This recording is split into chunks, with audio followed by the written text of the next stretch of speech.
సాంప్రదాయం కార్యక్రమానికి స్వాగతం. నమస్కారం. శ్రావణ మాసం. ఈ శ్రావణ మాసంలో ఎన్నో పుణ్యతిథులు.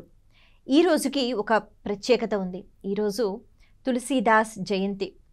తులసీదాస్ అన్న వెంటనే మనకి వాల్మీకి మహర్షి యొక్క అంశ అని చెప్తారు. మహానుభావులు, మహాభక్తులు. ఆయన చాలా సాధారణమైన జీవన శైలి. ఎప్పుడు చూసినా ఆంజనేయ స్వామిని స్మరించుకోవడము, నోట్లో అలా రామనామం అన్నది ఉండటం. ఇంకా అద్భుతం ఏమిటి అంటే, ఇక్కడ మనకి అంతగా ప్రచారంలో లేకపోయినా, మనం అంతగా చదువుకోకపోయినా రామచరితమానస్ అని వినకుండా అయితే ఉండం. ఆ రామచరితమానస్ని మనకి అందించింది తులసీదాస్ గారు. వారి భక్తి గురించి ఎంతసేపు చెప్పుకున్నా తక్కువే. అటువంటి మహానుభావుణ్ణి, మహాభక్తుణ్ణి ఈరోజు మనం ఎలాగైనా స్మరించుకోవాలి. కారణం ఏమిటి అంటే, వాళ్ళ జీవిత చరిత్రలో ఆ సంఘటనలు ఏవైతే ఉంటాయో వాటి గురించి విన్నప్పుడు భక్తి అంటే ఇలా ఉంటుందా, భగవంతుడికి ఇలాంటి వాళ్ళు ఇష్టమా అని ఒక విషయం మనకు అర్థమవుతుంది. దాన్ని బట్టి మన సాధన కూడా మనం పెంచుకోవచ్చు, భగవంతునికి సమీపంగా వెళ్ళవచ్చు. తులసీదాస్ గారు చిన్నప్పటి నుంచే మహాభక్తులా అంటే, చిన్నప్పటి నుంచి ఎక్కువగా రామ రామ రామ అంటూ ఉండేవారట. ఇలా ఎందుకు జరుగుతుంది అంటే, ఒక్కొక్కసారి ఏమిటి, చాలాసార్లు పూర్వజన్మ సుకృతం కూడా ఉండాలి కదా, పూర్వం చేసుకున్న పుణ్యం కూడా ఉండాలి కదా, మనం భగవంతుడి వైపుకి వెళ్ళాలి. అందుకే అతనికి రాంబోలా అనే పేరు పెట్టేశారట. ఎందుకు అంటే, ఎప్పుడూ రామనామమే చెప్తూ ఉంటాడు కాబట్టి రాంబోలా రాంబోలా అని పిలుస్తూ ఉండేవారు. చాలా చిన్న వయసులోనే తల్లి తండ్రి ఇద్దరు చనిపోయారు.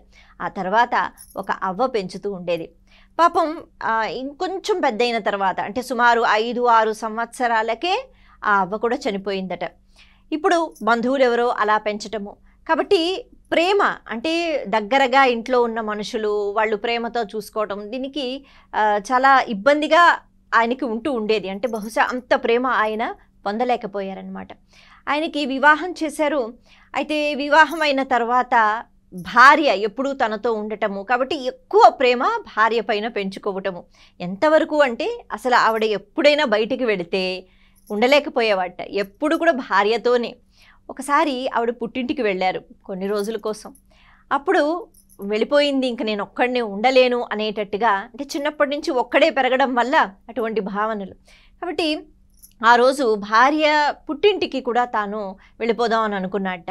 అయితే ఆ రోజు అర్ధరాత్రి వేళ విపరీతమైన తుఫాను, పెద్ద వర్షము, ఎవరెక్కడ కొట్టుకుపోతారా అనే పరిస్థితి.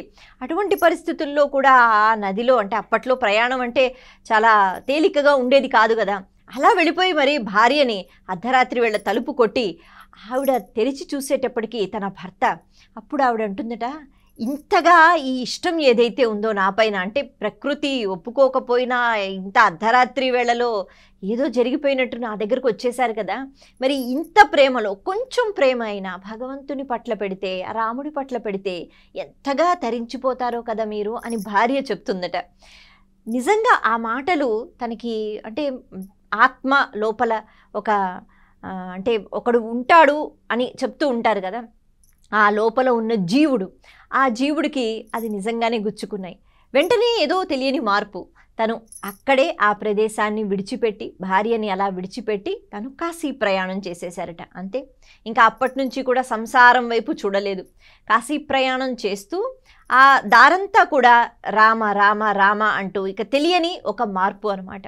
కాశీకి వచ్చిన తర్వాత కూడా ఎన్నో విచిత్రాలు ఆయన జీవితంలో జరిగాయి. ఆయన సాధన చేస్తూ ఉండేవారు.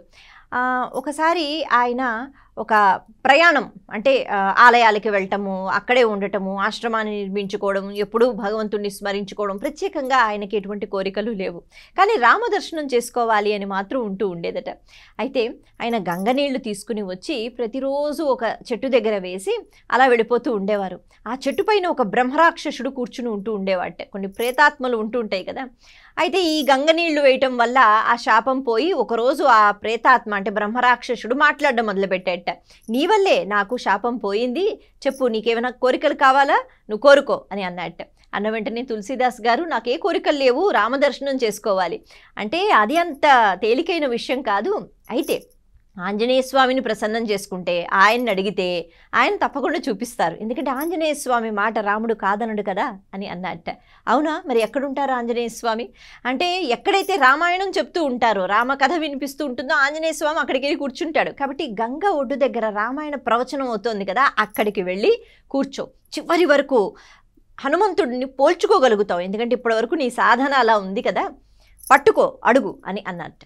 అన్న వెంటనే సరే అని చెప్పి అక్కడికి వెళ్ళి మొత్తానికి ఆంజనేయ స్వామి అక్కడ ఉంటే, ఆంజనేయ స్వామి ఆ రూపంలో లేరు కానీ ఒక వృద్ధుడి రూపంలో ఉంటే అతనే అని తెలుసుకుని వెంటపడి వేధించి ఎలాగైనా రామదర్శనం నాకు చేయించు అనేటట్టుగా ఆంజనేయ స్వామి కృప వల్ల రామదర్శనం కూడా చేసుకున్నారట తులసీదాస్ గారు. ఇంతేనా కాదు, రామచరితమానస్ అన్నది రచించారు. అలాగే మనమందరం నేటికి చదువుకుంటున్న హనుమాన్ చాలీసా. ఒకరోజు ఒక స్త్రీమూర్తి వచ్చి కాళ్ళ మీద పడిందట. దీర్ఘ సుమంగళి భవ అని దీవించారు. వెంటనే ఆవిడ ఏడుస్తూ నా భర్త చనిపోయాడు, మీరే బ్రతికించాలి అంది. ఆయన నేనెలా చేస్తానమ్మా అంటూ రామనామం స్మరించుకున్న వెంటనే చనిపోయిన వాడు కూడా లేచి కూర్చున్నాడట. అక్కడ పాదుష అంటే నువ్వు మాంత్రికుడివా, నీకు ఇంత బలం ఉందా, ఏది ఇంకా అద్భుతాలు చేసి చూపించన్నారట. ఆయన అన్నారు నేనేం మాంత్రికుడిని కాదు, రామనామం అలా చేసింది, జరగాల్సింది అని అన్నారట. పాదుష నువ్వు మంత్రాలు వల్లిస్తావో ఏం చేస్తావో, మాయ చెయ్యకపోతే నేను చంపేస్తానన్నారట. అన్న వెంటనే ఆయనప్పుడు ఆంజనేయ స్వామిని స్మరించుకుంటూ ఉన్నారట, రాముణ్ణి స్మరించుకుంటూ ఉన్నారట. ఆ సమయంలో సభలో ఎక్కడి నుంచి వచ్చాయో ఒక 40 నుంచి 50 కోతులు వచ్చి అంతా విధ్వంసం సృష్టించాయి. ఆ సమయంలో ఆయన హనుమాన్ చాలీసా చదివారు. అంటే ఆంజనేయ స్వామిని స్తోత్రంతో అప్పటికప్పుడు ఆయన చదివినదే హనుమాన్ చాలీసా అని అంటారు. ఇలా మనకి హనుమాన్ చాలీసాని